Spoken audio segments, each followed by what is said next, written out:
Hello, students of FYBA. I'm sure you are enjoying the classes of poetry.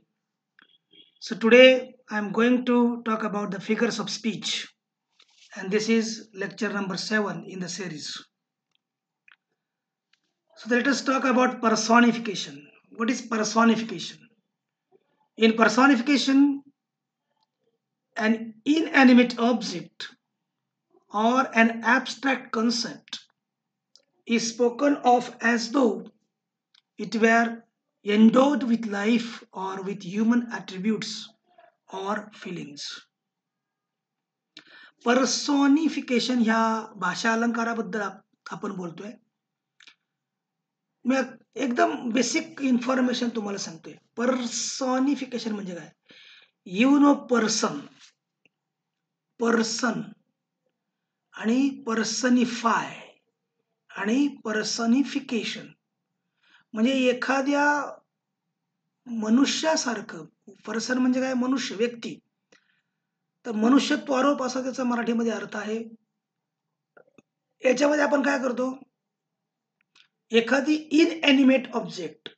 Inanimate म्हणजे जो प्राणी नाही, animal नाही, तो इनएनिमेट. अशा वस्तूला किंवा एखाद्या ॲब्स्ट्रॅक्ट कन्सेप्टला, एखाद्या अदृश्य संकल्पनेला, त्या संकल्पनेबद्दल किंवा त्या ऑब्जेक्टबद्दल असं आपण बोलतो as though it were endowed with life. जणू काही त्या वस्तूला जीवन मिळालेलं आहे. ऑर विथ ह्युमन ॲट्रिब्युट्स किंवा त्या वस्तूला मानवी गुणधर्म जोडले गेले आहेत, मानवी भावना जोडल्या गेल्या आहेत. अशा काव्यात्मक युक्तीला पर्सोनिफिकेशन असं म्हणतात. Pathetic fallacy is a term invented bye John Ruskin in 1856. Pathetic fallacy नावाची एक कन्सेप्ट, एक टर्म, एक संज्ञा जॉन रस्किन नावाच्या रायटरनं 1856 मध्ये शोधलेली होती. कशा करता? To signify any representation of inanimate natural objects that ascribes to them human capabilities, sensation and emotions. This is very important because this will help you to understand what is personification. John Ruskin यांनी pathetic fallacy नावाची जी साहित्यातली term शोधलेली आहे ती कशा करता? To signify any representation of inanimate natural objects. एखादी प्राणी, नैसर्गिक वस्तू अशा प्रकारची सादर करायची आहे की जणू काही that अस्क्राइब्स the human capabilities.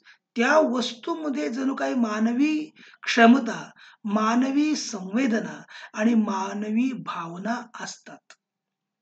So he says that such descriptions do not represent the true appearance of things to us. कारण अशा प्रकारच्या वस्तूंचं वर्णन हे खरं नसतं, आभासी असतं. म्हणून ट्रू अपीअरन्स हे आपल्याकडे त्याच्यातून प्रेझेंट होत नाही, बट अ फॉल्स अपीअरन्सेस. पण त्यातून फॉल्स अपीअरन्स येतो when we are under the influence of emotion. भावनांच्या आहारी जाऊन, भावनांच्या प्रभावाखाली आपण ते सगळं खरं मानण्याचा प्रयत्न करतो. आता हे सगळं समजण्यासाठी मी तुम्हाला एखादं उदाहरण देतो की एखादं झाड माझ्याशी बोललं. आता झाड ही इनएनिमेट वस्तू आहे, नॅचरल आहे, परंतु ती इनएनिमेट आहे. ते झाड मला म्हणालं किंवा ते झाड माझ्याकडे बघतंय किंवा ते ढगाचे आकार वरून आपल्याला बघतायत. तर हे सगळं पॅथेटिक फॅलसीचा भाग आहे. आपण लिटरेचर मधलं एक्झाम्पल बघू. So Milton wrote in Paradise Lost. John Milton यांचं पॅराडाईस लॉस्ट नावाचं महाकाव्य आहे आणि त्या महाकाव्यामध्ये त्यानं लिहून ठेवलंय बघा. कधी लिहून ठेवलंय? As Adam bit into the द फेटल ॲपल. जेव्हा ॲडम हा कॅरेक्टर आहे त्या पॅराडाईस लॉस्टचा, मानवाचं म्हणजे मॅनचं रिप्रेझेंटेशन करणारा, त्याला गॉडने, देवाने ते फ्रूट ऑफ नॉलेज ॲपल खाण्यापासून मनाई केली होती, परंतु त्याने ते देवाचं ऐकलं नाही आणि ते घातकी फळ जेव्हा खाल्लं, चावलं, त्यावेळेस जॉन मिल्टन काय म्हणतो बघा, sky lowered and muttering thunder, some sad drops wept at completing of the mortal scene.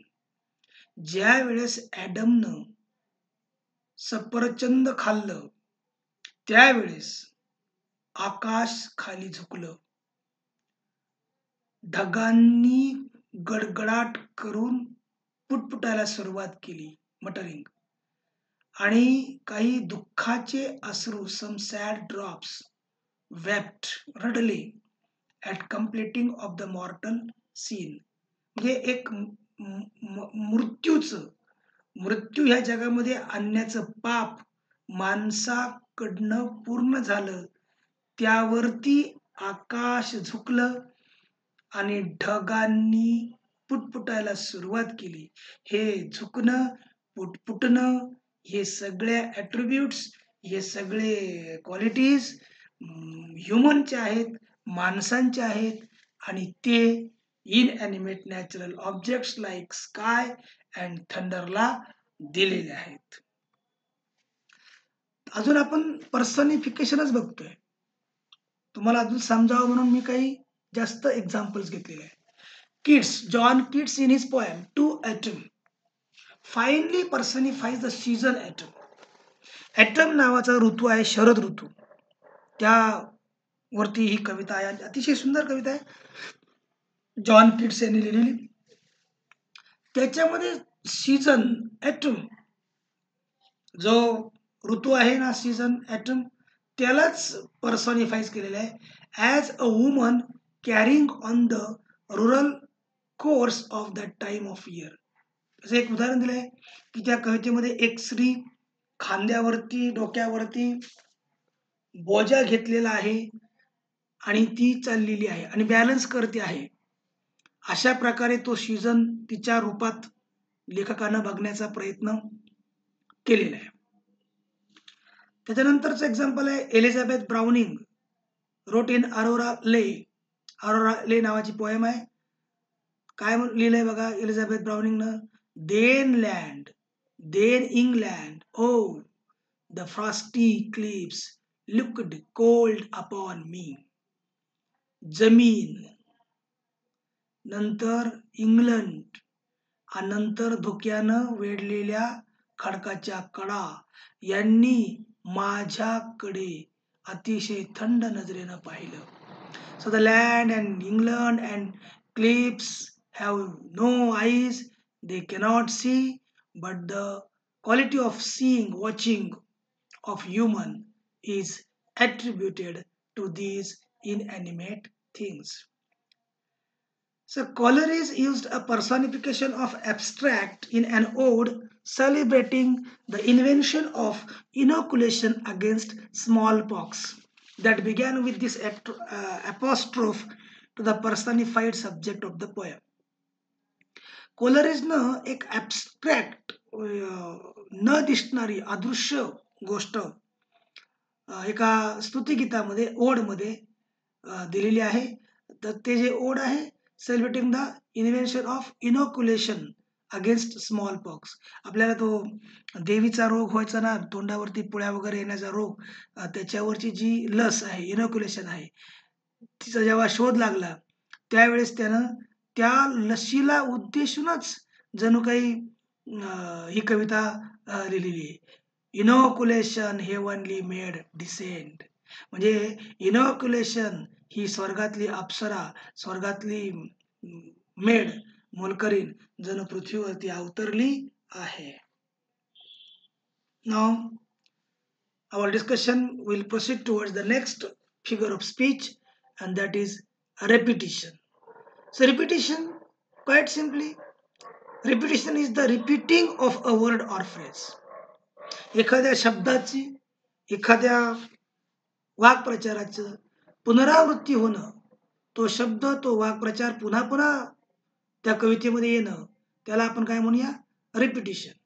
So it is a common rhetorical device used to add emphasis and stress in writing and speech. एखादी गोष्ट पुन्हा पुन्हा सांगणं म्हणजे तुम्हाला जे काही सांगायचं आहे त्याच्यावरती एम्फसिस देणं, म्हणजे भर देणं, त्याच्यावरती स्ट्रेस देणं, जोर देणं, ही एक काव्यात्मक युक्ती आहे. So repetition is widely used in both poetry and prose. Repetition हा भाषालंकार, पुनरावृत्ती हा भाषालंकार कवितेमध्ये पण वापरतात, गद्यामध्ये आणि पद्यामध्ये पण वापरतात. तो थ्रू आउट ऑल जानस म्हणजे वेगवेगळ्या प्रकारचे लेखन प्रकार, जानस and forms of literature and oral tradition. वेगवेगळ्या प्रकारच्या साहित्य स्वरूपामध्ये हा रिपिटेशन भाषालंकार वापरला गेला आहे. So aside from helping stress or highlight important thoughts and points, repetition can be a key tool for authors and speakers in developing style, tone and rhythm. So you want to stress, you want to highlight some important thoughts. काही महत्वाचे विचार तुम्हाला ठळकपणे भर देऊन, जोर देऊन सांगायचे असतील तर सगळ्यात प्रभावी भाषालंकार आहे रिपिटिशन. आणि तोच ऑथर्स किंवा स्पीकर्स यांना त्यांच्या शैली, स्टाईल, टोन, स्वर आणि रिदम, ताल यांच्याबद्दल बोलताना उपयोगी येतो. So repetition is a literary device, I have told already, in which a word or phrase is repeated 2 or more times. So repetition occurs in so many different forms that it is usually not thought of as a single figure of speech. Repetition हे वेगवेगळ्या स्वरूपामध्ये, वेगवेगळ्या प्रकारामध्ये येतं आणि म्हणून त्याला एकच भाषा अलंकार असं संबोधलं जात नाही. Instead it is more useful to think of repetition as being a category. त्यापेक्षा आपण असं करूया की रिपिटिशन ही एक वेगळ्या प्रकारची कॅटेगरी आहे that covers a number of more specific figures of speech. त्यातून रिपिटिशन हा वेगवेगळ्या भाषा अलंकाराच्या मध्ये वेगवेगळ्या हेतूनं आणि वेगवेगळ्या पद्धतीनं वापरला जातो. So all of which use repetition in different ways. So figures of speech that use repetition, there are many different figures of speech that use repetition, all in different ways. So these figures of speech can vary in the things they repeat, how they repeat. Sounds repeated आहे, words repeated आहे का phrase repeated आहे, याच्यावरनं तो figure of speech आपल्याला कळतो. So as well as in the specific order in which the repeated words appear in clauses or sentences. काव्यांच्या कवितेमधील वाक्य, कवितेमधली विधानं याच्यामध्ये ते शब्द पुन्हा पुन्हा कशा प्रकारे आणि कोणत्या क्रमानं रिपीट होतात याच्यावरती त्या रिपिटिशनचा प्रकार अवलंबून आहे. So the most common repetition figures of speech. आता आपण रिपिटेशन मधले जे वेगवेगळे फिगर ऑफ स्पीच आहेत त्यांच्याबद्दल बोलणार आहोत. लक्षात घ्या, this is on a very surface level. ही सगळी इन्फॉर्मेशन अगदी बरोबरची आहे. अजून आपण जर खोलात गेलो तर रिपिटिशनचे 10 प्रकार आहेत. सगळेच बघायचे नाहीये, पण व्हॉट इज रिपिटिशन हे सगळ्यात महत्वाचं आहे आणि ते तुम्हाला समजावं म्हणून हा सगळा उहापोह आहे. सो अल्टरेशन पहिला जो आहे तो alteration. Alteration is the figure of speech of repetition. कारण का, the repetition of the same sound in a group of words. शब्द समूहामध्ये त्याच आवाजाची पुनरावृत्ती. आता उदाहरण बघा, such as the B sound in Bob, brought the box of bricks to the basement. याच्यामध्ये का Bob brought the box, Bob मध्ये बी रिपीट आहे, ब्रॉट मध्ये बी आहे, बॉक्स मध्ये पण बी आहे, ब्रिक्स मध्ये पण बी आहे, खरं तो ब आहे, बेसमेंट मध्ये पण ब आहे, तो ब साऊंड आहे, ब साऊंड म्हटल्यावर तो ब, Bob brought the box of bricks to the basement. So the repeating sound must occur either in the first letter of each word or in the stressed syllables of those words. बऱ्याचदा शब्दांच्या सुरुवातीलाच तो sound येणं गरजेचं आहे किंवा विशिष्ट syllable वरती, शब्द अवयवावरती. Next repetition is anadiplosis.